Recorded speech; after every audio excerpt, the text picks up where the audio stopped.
নিম্নচাপ অক্ষরেখার প্রভাবে জেলায় জেলায় শুরু হয়েছে বৃষ্টি। বুধবার থেকে বৃষ্টি বাড়ার সম্ভাবনা। আবহাওয়া দপ্তর সূত্রে খবর, বুধবার বঙ্গোপসাগরে ঘনীভূত হবে নিম্নচাপ। বৃহস্পতিবার উপকূলে আছড়ে পড়তে চলেছে নিম্নচাপ। এর ফলে টানা 3 থেকে 4 দিন চলবে বৃষ্টি। উপকূলবর্তী জেলাগুলোতে ভারী বৃষ্টির পাশাপাশি ঘন্টায় 50 থেকে 60 কিলোমিটার গতিবেগে ব্যাপক দমকা ঝোড়ো হওয়ার বয়ে যাওয়ার আশঙ্কা রয়েছে।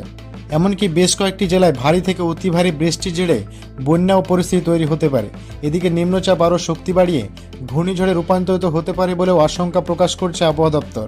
এদিকে নির্দিষ্ট সময়ের 8 দিন আগে কেরলে প্রবেশ করেছে বর্ষা। আবহাওয়া দপ্তর সূত্রে খবর, আগামী 24 থেকে 48 ঘন্টার মধ্যে বঙ্গে পা রাখতে চলেছে মৌসুমী বায়ু। সুপ্রিয় সুধী দর্শক, আজ 26শে মে সোমবার। এই মুহূর্তে আবহাওয়ার গুরুত্বপূর্ণ খবর, বাংলা জুড়ে শুরু হতে চলেছে ভারী বৃষ্টি। আগামী বুধবার থেকে নিম্নচাপের প্রভাবে বিক্ষিপ্তভাবে ঝড় বৃষ্টি শুরু হয়ে যাবে। টানা 3 থেকে 4 দিন চলবে এই নিম্নচাপের বৃষ্টি। তো আসুন দেখে নেব আজকে সোমবার সারাদিন আবহাওয়া কেমন থাকবে। আজকে কোন কোন জেলাগুলিতে বৃষ্টির সম্ভাবনা রয়েছে, কোন কোন জেলাগুলিতে ভারী থেকে অতি ভারী বৃষ্টি হতে পারে, কোথায় কোথায় হতে পারে হালকা মাঝারি বৃষ্টিপাত।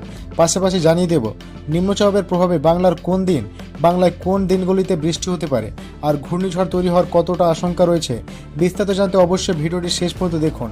এই মুহূর্তে আপনি কোন জেলা থেকে দেখছেন, অবশ্যই আপনার জেলার নামটি আমাদের ভিডিওর কমেন্ট বক্সে লিখে জানাবেন। তো আসুন শুরুতে আমরা দেখে নেব আজকে সোমবার আবহাওয়া কোথায় কেমন থাকছে, আজকে কোন কোন জেলাগুলিতে বৃষ্টিপাতের সম্ভাবনা রয়েছে। প্রথমে আমরা একটু মেঘলা আকাশটা দেখে নেব। তো আজকে সোমবার দেখা যাচ্ছে যে গতকালের মতোই আজকে দিনভর আকাশ মেঘলা থাকবে। উত্তরবঙ্গ, দক্ষিণবঙ্গ, বিহার, ঝাড়খণ্ড, উড়িষ্যা, মেঘালয়, আসাম, ত্রিপুরা, 2 বাংলা, পশ্চিমবঙ্গ, বাংলাদেশ, এই সমগ্র এলাকা জুড়ে আকাশ আজকে দিনভর মেঘলা থাকবে। রোদের দেখা সেভাবে পাওয়া যাবে না, অর্থাৎ রোদের দেখা মিললেও সেভাবে রোদ স্থায়ী হচ্ছে না। আজকে বেশিরভাগ সময় জুড়ে আকাশ মেঘলা থাকার সম্ভাবনা, এবং আজকে সকাল থেকে বৃষ্টিও রয়েছে। বিভিন্ন জেলায় বৃষ্টি শুরু হয়ে যাবে, তবে বেশ কয়েকটি জেলায় আজকে হালকা থেকে মাঝারি বৃষ্টি বা 2-1টি জেলায় বিক্ষিপ্ত বৃষ্টির সম্ভাবনা রয়েছে। আজকে সোমবার সকাল থেকে বৃষ্টি হতে পারে। উত্তরবঙ্গের জেলাগুলিতে হালকা থেকে মাঝারি বৃষ্টি। আজকে উত্তরবঙ্গ, আলিপুরদুয়ার, কোচবিহার, জলপাইগুড়ি, দার্জিলিং, এই কয়েকটি জেলাগুলিতে দেখুন বজ্রবিদ্যুৎ সহ হালকা থেকে মাঝারি বৃষ্টিপাতের সম্ভাবনা। তার সঙ্গে হালকা বৃষ্টি আজকে সকাল থেকে হতে পারে উত্তর দিনাজপুর, দক্ষিণ দিনাজপুর, মালদা, অর্থাৎ উত্তরবঙ্গের সবকটি জেলাতেই আজকে সকাল থেকে বৃষ্টি লক্ষ্য করা যাবে। এদিকে বাংলাদেশেরও উত্তরবঙ্গের বিভাগগুলিতে বৃষ্টি সকাল থেকে শুরু হয়ে যাচ্ছে, রংপুর, রাজশাহী, ময়মনসিংহ এবং সিলেট বিভাগে। তবে দক্ষিণবঙ্গে বৃষ্টি হচ্ছে একটু বেলা হতেই। উপকূলবর্তী 2 চব্বিশ পরগনা, 2 মেদিনীপুর, কলকাতা, হাওড়া, হুগলি, এই জেলাগুলিতে আজকে দুপুর থেকে বৃষ্টি হচ্ছে, এবং এই বৃষ্টি আজকে বজ্রবিদ্যুৎ সহ হালকা থেকে মাঝারি পরিমাণে বৃষ্টি হতে পারে। নিউ টাউন, কলকাতা, বড়ইপুর, এই এলাকাগুলিতে মাঝারি পরিমাণ বৃষ্টি হওয়ার সম্ভাবনা রয়েছে। বজবজ, বনগাঁ, কোলাঘাট, আমতা, এই এলাকাগুলিতে হালকা থেকে মাঝারি বৃষ্টির পাশাপাশি উড়িষ্যা লাগোয়া এই এলাকাগুলিতে হালকা মাঝারি বৃষ্টি, অর্থাৎ পশ্চিম মেদিনীপুর, পূর্ব মেদিনীপুর জেলাতে হালকা মাঝারি বৃষ্টিপাতের সম্ভাবনা রয়েছে। এদিকে পশ্চিমাঞ্চলের বাঁকুড়া, পুরুলিয়া, বীরভূম, তার সঙ্গে ভেতরের জেলা নদিয়ার, মুর্শিদাবাদ, 2 বর্ধমান, এই জেলাগুলিতে আজকে কার্যত হালকা বৃষ্টিপাতের সম্ভাবনা রয়েছে। আজকে যেভাবে দক্ষিণবঙ্গে ভারী বৃষ্টিপাতের সম্ভাবনা দেখা যাচ্ছে না, পাশাপাশি আজকে বাংলাদেশের ক্ষেত্রে হালকা মাঝারি বৃষ্টিপাতের সম্ভাবনা বেশি রয়েছে খুলনা এবং বরিশাল বিভাগে। চট্টগ্রাম বিভাগে কিছুটা ভারী বৃষ্টি আজকে হতে পারে। পাহাড়ি চট্টগ্রামে হালকা থেকে মাঝের সঙ্গে 2-1 পশলা ভারী বৃষ্টি লক্ষ্য করা যেতে পারে। আজকে সোমবার এই মুহূর্তে বঙ্গোপসাগরে কিন্তু দেখা যাচ্ছে একটি সিস্টেম ধীরে ধীরে ঘনীভূত হচ্ছে। যেটা বলছিলাম নিম্নচাপ তৈরি হবে, সেই নিম্নচাপের প্রেক্ষাপট অর্থাৎ ঘূর্ণবট, সেটা কিন্তু আজ থেকে ঘনীভূত হতে দেখা যাচ্ছে মধ্য বঙ্গোপসাগরে। প্রচুর পরিমাণে মৌসুমী বায়ুর আগমন কিন্তু ঘটেছে। ইতিমধ্যে আন্দামান নিকোবর দ্বীপপুঞ্জে মৌসুমী বায়ু অর্থাৎ বর্ষা কিন্তু ঢুকে পড়েছে। তার জোরে আন্দামান নিকোবর দ্বীপপুঞ্জ সহ দক্ষিণবঙ্গ এবং দক্ষিণ বঙ্গোপসাগর, এর মধ্যেই বঙ্গোপসাগরে প্রচুর পরিমাণে মেঘের কিন্তু সঞ্চার হয়েছে, এবং সেখান থেকে বৃষ্টি চলছে। দেখুন মধ্য বঙ্গোপসাগর, দক্ষিণ বঙ্গোপসাগর, আন্দামান নিকোবর দ্বীপপুঞ্জে কিন্তু বর্ষার কারণে ব্যাপক বৃষ্টি শুরু হয়েছে, এবং এই যে দক্ষিণবঙ্গের বর্ষার আগমন ঘটেছে, যার ফলে বাংলাতে কিন্তু প্রসার বৃষ্টি শুরু হয়েছে। গত কয়েকদিন ধরে প্রায় প্রতিদিনই বৃষ্টি হচ্ছে, এবং এই বৃষ্টি কিন্তু প্রাক বর্ষার বৃষ্টি। আর এই বৃষ্টি দিনের বিভিন্ন সময় হঠাৎ করে শুরু হয়ে যাবে। প্রত্যাশিত হওয়ার আগেই কিন্তু বৃষ্টি লক্ষ্য করা যাবে। বিভিন্ন এলাকা জুড়ে এই বৃষ্টি চলতে থাকবে। আর ভারতের কেরলে কিন্তু বর্ষা গত পরশুদিনে প্রবেশ করেছে। মূল ভূখণ্ডে বর্ষা ঢুকে পড়েছে অনেকটা সময়ের আগেই, এবং বাংলাতেও সময়ের বেশ খানিকটা আগে বর্ষা ঢুকতে পারে বলেই কিন্তু অনুমান। আগামী 24 থেকে 48 ঘন্টার মধ্যে উত্তরবঙ্গের জেলাগুলিতে বর্ষা পৌঁছে যাবে, এমনটাই কিন্তু সাফ জানিয়েছে আবহাওয়া দপ্তর। তবে দক্ষিণবঙ্গে বর্ষা আসতে এখনও বেশ কয়েকটা দিন বাকি রয়েছে। তবে তার আগে নিম্নচাপের প্রভাবে টানা 3 থেকে 4 দিন বৃষ্টিপাতের আশঙ্কা রয়েছে। ভারী বৃষ্টির জেরে বেশ কয়েকটি জেলাতে বন্যা পরিস্থিতি তৈরি হতে পারে বলে সতর্কবার্তা দেওয়া হয়েছে। আসুন দেখে নেব নিম্নচাপ কবে থেকে সৃষ্টি হচ্ছে এবং নিম্নচাপের জেরে কোথায় কেমন ভারী বৃষ্টি হবে সেটাও আপনাদের সরাসরি আমরা ম্যাপের মাধ্যমে দেখাবার চেষ্টা করব। আজকে সোমবার কিন্তু ঘূর্ণবাদ তৈরি হচ্ছে।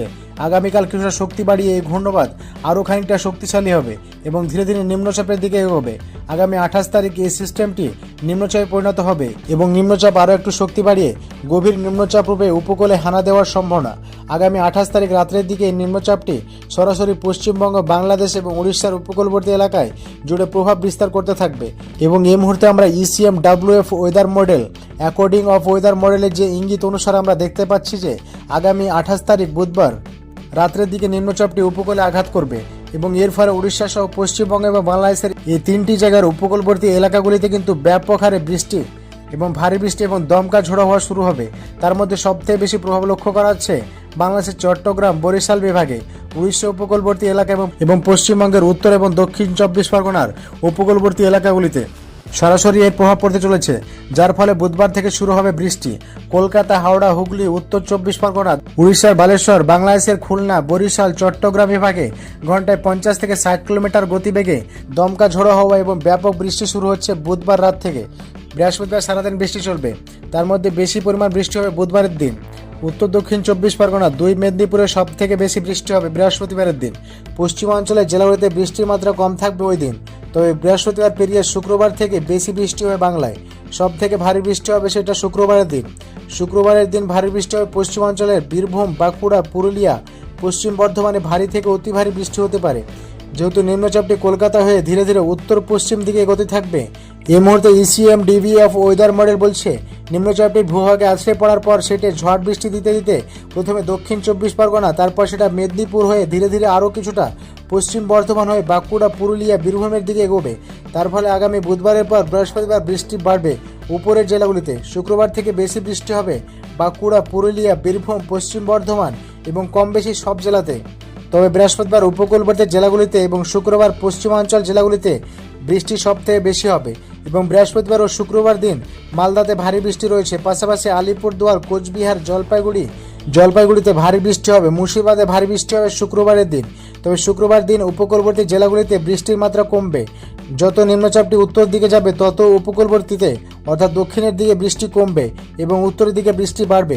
আগামী শনিবার পর্যন্ত এই বৃষ্টি চলবে। শনিবারের দিন ভারী থেকে অতি ভারী বৃষ্টি হবে উত্তর দিনাজপুর, দক্ষিণ দিনাজপুর, আলিপুরদুয়ার, কোচবিহার, জলপাইগুড়ি এই 5টি বা 6টি জেলাতে এত বৃষ্টি হবে শনিবার এবং শুক্রবার, যার ফলে উত্তরবঙ্গের পাহাড়ি এলাকায় ধস এবং বন্যা পরিস্থিতি তৈরি হবে। এই জেলাগুলিতে কিন্তু লাল সতর্কবার্তা জারি হয়েছে, যেহেতু ধস এবং বন্যার আশঙ্কা থাকছে। এত ভারী বৃষ্টি হবে যে এখানে নিচু এলাকাগুলি প্লাবনের আশঙ্কা থাকছে। তবে দক্ষিণবঙ্গের ক্ষেত্রে ভারী বৃষ্টি হবে শুধুমাত্র বিহার এবং ঝাড়খণ্ড লাগোয়া জেলাগুলিতে। উপকূলবর্তী জেলাগুলিতে ভারী বৃষ্টি হবে 2-1টি জায়গায়। দক্ষিণ 24 পরগনা এবং উত্তর 24 পরগনার বিভিন্ন এলাকায় কিছুটা ভারী বৃষ্টি হতে পারে। নিম্নচাপটি শনিবারের দিন বিহারে অবস্থান করবে এবং শনিবারের পর থেকে ধীরে ধীরে নিম্নচাপটি পূর্বের দিকে সরতে থাকবে, অর্থাৎ বাংলাদেশের রংপুর এবং পশ্চিমবঙ্গের আলিপুরদুয়ার, কোচবিহার হয়ে সেটা ধীরে ধীরে আরও পূর্বের দিকে সরতে থাকবে এবং ধীরে ধীরে দুর্বল হতে থাকবে। ফলে আগামী বুধবার থেকে যে বৃষ্টি শুরু হচ্ছে নিম্নচাপের ফলে বুধবার রাত থেকে শুরু হবে বৃষ্টি।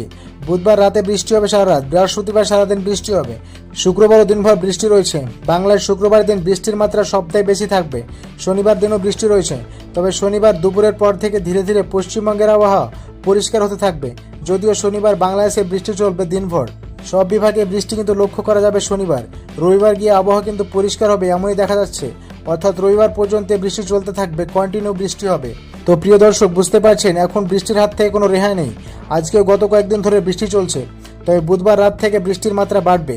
নিম্নচাপ যেহেতু উপকূলে আছড়ে পড়ার সম্ভাবনা রয়েছে, তবে এর মাঝে ঘূর্ণিঝড়ের যে সম্ভাবনা সেটাকে উড়িয়ে দেওয়া যাচ্ছে না, কেননা বিভিন্ন ওয়েদার মডেল সূত্রে দেখা যাচ্ছে যে আগামী শুক্রবার বা 29 তারিখ বা 30 তারিখ এই সিস্টেমটি আরও শক্তি বৃদ্ধি করতে পারে, কেননা আরব সাগর থেকে প্রচুর পরিমাণে আর্দ্রতা যাপন করতে পারে এই নিম্নচাপটি। ফলে আরব সাগরের আর্দ্রতা যদি এই সিস্টেমটি পায় সেক্ষেত্রে আরও শক্তি সঞ্চয় করার আশঙ্কা থাকছে।